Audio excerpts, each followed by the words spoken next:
যে নবীর আমি বেটির মুখটা একটু দেখবো, মরা মুখখানা দেখবো, তো পর পুরুষ দেখতে আসবে, পর নারীরা দেখতে আসবে, আর এটা শরীয়ত সাপোর্ট করেনি। তো এই দায়িত্বটা কে দিবে, কে আমার এই ব্যবস্থাটা করে দিবে? কাজেই যেন এক কথা, যতদিন বেঁচে আছি আমার ইজ্জত স্বামী ছাড়া কেউ দেখেনি, মরে যাওয়ার পরে যদি আমার চেহারাটা মানুষ দেখতে আসে, কে আমার দায়িত্ব নিবে? এই জন্য আমার চোখ দিয়ে পানি। একবার জোরে বলুন সুবহানাল্লাহ। একটু কথা বলবেন। তাহলে কতটা এই ফাতেমা নিজেকে সংযত হয়ে চলেছেন। বলছেন আমার আমার এক কথা, মাথা থেকে নিয়ে পা পর্যন্ত আমার স্বামী আলী ছাড়া কেউ গবেষণা করতে পারেনি, আর আমার আমার কাছে বেগানা পুরুষ চান্স পায়নি। আমি কেমন, মরে যাওয়ার পরে তো আমার বুক ফুটবে, মুখ ফুটবে না নানি। আবু বকরের স্ত্রী নিজে বলেছিলেন, ঠিক আছে এই দায়িত্বটা আমার কাছে থাকলো। একবার জোরে বলেন সুবহানাল্লাহ। কেউ যদি আসে তো আমি বলবো যে না, এটা দেখা কসমিন কালে ঠিক নয়, অতএব আমার নাতনি আমাকে নিষেধ করেছে, অতএব তোমরা চুপ থাকো। আপনাকে এখন কি বুঝালাম? আল্লাহ বলছেন, ওয়ামিন আয়াতিহি আন খালাকালাকুম মিন আনফুসিকুম আজওয়াজাল লিতাসকুনু ইলাইহা ওয়া জাআলা বাইনাকুম মাওয়াদ্দাতাও ওয়া রাহমা। আল্লাহ কোরআনে বলছেন, আমার নিদর্শন সমগ্রের মধ্যে এটা একটা নিদর্শন যে আমি স্বামী এবং স্ত্রীকে জোড়ায় জোড়ায় সৃষ্টি করেছি, একের প্রতি অপরের মহব্বত সৃষ্টি করেছি, ভালোবাসা দিয়েছি, যাতে করে তোমরা একে অপরের প্রতি প্রশান্তি লাভ করতে পারো। দেখেন তাহলে এই স্ত্রী কত একটা আমানতদার। নিজের স্বামীর জন্য বলছে যে আমি খুব অতি যত্নবান করে আমি মাথা থেকে নিয়ে পা পর্যন্ত আমি ঢেকে রেখেছি, একমাত্র আমার পারমিশন, আমার আমার আমার আমার পুরুষ আমাকে পারমিশন দেয়, তখন তার সামনে আমি আনলিমিটেড আমি যেন খুলে যাই। সুবহানাল্লাহ। তাহলে এইরকম যদি একটা নারী একটা আচরণটাকে, উত্তম আচরণটাকে যদি একটা পুরুষের সামনে করে, আপনি আমাকে জবাব দিবেন সবাই লক্ষণপুরের মানুষ, তাহলে ওই পুরুষ এবং স্ত্রীর মহব্বত বাড়বে না কমবে? বুঝতে পারেননি? বাড়বে না কমবে? বাড়বে। কেন? যেহেতু এই ফাতেমা বলছেন আমি স্বামীর জন্য অ্যাকচুয়ালি আমি খুব সংযত হয়েছিলাম, তাহলে নারীরাও যদি এইভাবে সংযত হয়ে চলে, তাহলে অটোমেটিকলি মহব্বত ভালোবাসা বাড়বে। আর আপনাকে বুঝাবো, আবার নারীর কথা বলে দিই, তারপরে আমি পুরুষদের দিকে যাব। আগে নারীদেরকে আমি বুঝিয়ে দিই। আর কি বলবো দেখেন ভাইজান, আমার বিষয়টা হলো স্বামী স্ত্রীর ব্যাপারে।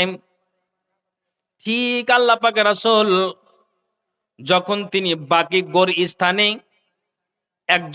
একজন গোলামকে নিয়ে তিনি তাদের জন্য দোয়া করলেন, ওই জায়গাতে যখন দোয়া করলেন, দোয়া করার পর ওখান থেকে বাকি গোর স্থান থেকে ফিরার পথে নবীজির শরীরটা জর্জরিত হয়েছেন। ওখান থেকে আসার পরে নবীজি আয়েশার কামরাতে প্রবেশ করলেন। আয়েশার কামরাতে যখনই তিনি প্রবেশ করলেন, ঠিক যেন আয়েশা বললেন যে আমার স্বামীকে খুব জ্বর হয়েছে, আমার স্বামীকে খুব যেন দেখলাম যে শরীরটা খুব যেন জর্জরিত হয়ে গিয়েছে। এবার আল্লাহ পাক রাসূল বললেন, ওরে আমার আয়েশা, তুমি কান খুলে শোনো, আমি তো আর বাঁচবো না। এরে লক্ষণপুর গ্রামের মানুষেরা খুব খেয়াল করে শুনবেন, আমি আর বাঁচবো না।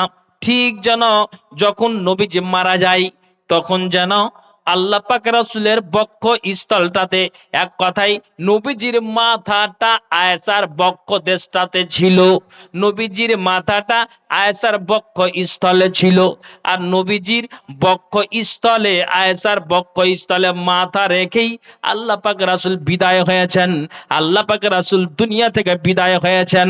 তো আমি আপনাকে যেটা কথা বলতে চাইছি, ঠিক যখন আপনার ওই বক্ষ স্থলের থেকে নবীজি যখন মারা গেলেন, মারা যাওয়ার পরে, আচ্ছা থামেন, মারা যাওয়ার পরে আপনাকে যেটা কথা বলছি, মারা যাওয়ার পরে আপনার ঠিক আপনার ওই মারা যাওয়ার পরে আয়েশা কি করলেন, নিজের বাম হাতটাতে মাথাটাকে রাখলেন, আর মাথাটাতে রাখার পরে আলতো করে আবার সুন্দর করে মাথাটা নিচে রেখে দিলেন।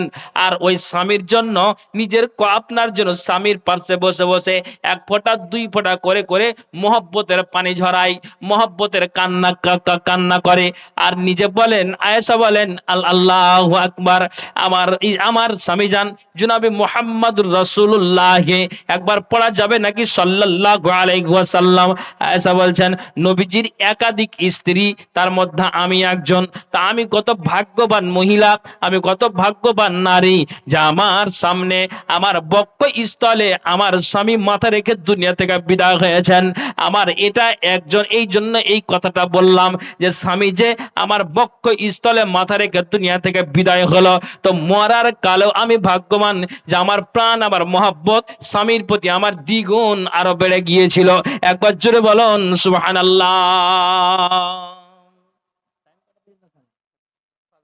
আচ্ছা চুপ থাকেন, আমি ঠিক লাইনে চলে আসবো, এর বিরক্ত হয় না, ঠিক জায়গাতে চলে আসবো। যাবে না ইনশাল্লাহ, একটু রাখেন ভাই, ওয়াজের লাইনটা কেটে যাবে, একটু ধৈর্য ধরেন, যেভাবে সাজিয়ে নিয়ে যাচ্ছি ঠিক আমি ইনশাল্লাহ চলে আসছি ওই জায়গাতে। ভাই একটু আমার সাথে কথা বলবেন, আপনারা কি বিরক্ত হচ্ছেন? আচ্ছা আপনারা মোটামুটি এখন কতক্ষণ থাকবেন বলেন তো? যতক্ষণ জালসা করে থাকবেন তো? আচ্ছা কারা কারা থাকবেন হাতটা উঁচু করেন তো দেখি। আল্লাহ, তো মাঝে মাঝে ফের বিজেপি তাও নাকি জি? এই 4টা 5টা লোক হাত উঠালেন আর বাকি সব চলে যাবেন? বলেন যে ইনশাআল্লাহ আমি এখন অন্তত 1 থেকে 1.5 ঘন্টা যাব না, এটা কথা বলেন ইনশাআল্লাহ। সবাই বলেন তো দেখি, সবাই বলেন ইনশাআল্লাহ যাব না। হ্যাঁ কি বললেন?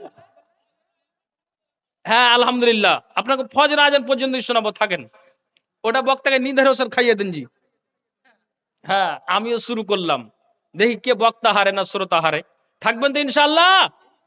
সবাই বলেন জোরে ইনশাআল্লাহ। আলহামদুলিল্লাহ। ভাই একটু ধৈর্য ধরেন, আমি ঠিক জায়গাতে চলে আসছি, সময় আছে। হ্যাঁ তারপরে কি বললাম? তাইসা বলছেন আমার মহব্বত ভালোবাসা আরো বেড়ে গেল। আপনাকে বলছি স্বামী মাঠে থেকে এসে বলছে যে ই কর, তুমি আমার জন্য মানে খাবার নিয়ে যাবে, খাবার নিয়ে জানি সকালেও দুপুরে, তারপরে রাত্রে এসে বলছে যে এত ক্লান্ত হয়ে আছে স্বামী, মানে এত তার শরীরটা খাস্তানা হয়ে গিয়েছে, মানে ক্লান্ত হয়ে গিয়ে আর ও লড়তে চড়তে পারছে না। তো আর নিজের স্ত্রীটাকে বলছে যে শুনো এক কাজ করো, রাত্রে তো ভাত খায় না, তো তুমি কমের পক্ষে তুমি করো, আমার জন্য রুটি বানাও। তখন কইছে যে আমি তো জানি যে তুমি রাইতে রুটি খাও, তো রুটি তোমার লেগে বানিয়ে রেখেছি, দেখো ওই তাকে রাখা আছে 3টা রুটি। হারও তো শরীর পারে না, আমিও তো খুব জ্বরে হয়ে আছি, আমার শরীরটা একটু মাথায় হাত দিয়া দেখো, ওই জন্য সকালে আর দুপুরে আমি তোমার জন্য লাহারি লিয়ে যেতে পারিনি। তো একটা কাজ করো স্বামী, ওই যে ওপরে 3টা রুটি রাখা আছে, আমারও তো শরীর খুব জ্বর, তো 3টা রুটি রাখা আছে, 2টা হাল লেগে থাও, তুমি একটা খাও। পুছি ওরে সুবহানাল্লাহ, আরে তোকে জরার পর তুই 2টা খাবি আর হান লেগে একটা রে? কি বুঝতে পারলেন? কি বুঝতে পারলেন?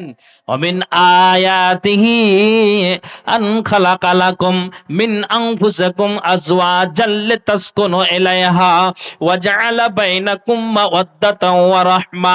আল্লাহ বলছেন আমার নিদর্শন সমূহের মধ্যে এটা একটা নিদর্শন যে আমি স্বামী এবং স্ত্রীকে অর্থাৎ তোমাদেরকে জোড়ায় জোড়ায় সৃষ্টি করেছি এবং একের প্রতি অপরের মহব্বত সৃষ্টি করেছি, ভালোবাসা দিয়েছি, যাতে করে তোমরা একে অপরের প্রতি প্রশান্তি লাভ করতে পারো।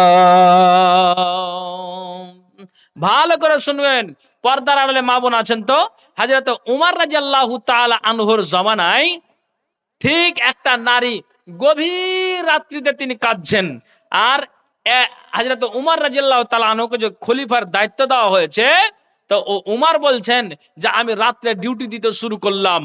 দেখেন মহব্বত কারে কয়, ভালোবাসা কারে কয়। তা আপনার ওই উমর বলছেন যে যখন আমি চললাম কোথায়, ডিউটি দিতে, তো দেখছি যে একটা বাড়িতে একটা মহিলার কান্নার আওয়াজ আসছে। হুম আচ্ছা আচ্ছা আচ্ছা হ্যাঁ আচ্ছা, রফিকুল রফিকুল ইসলাম তিনি দিয়েছেন মেম্বার সাহেব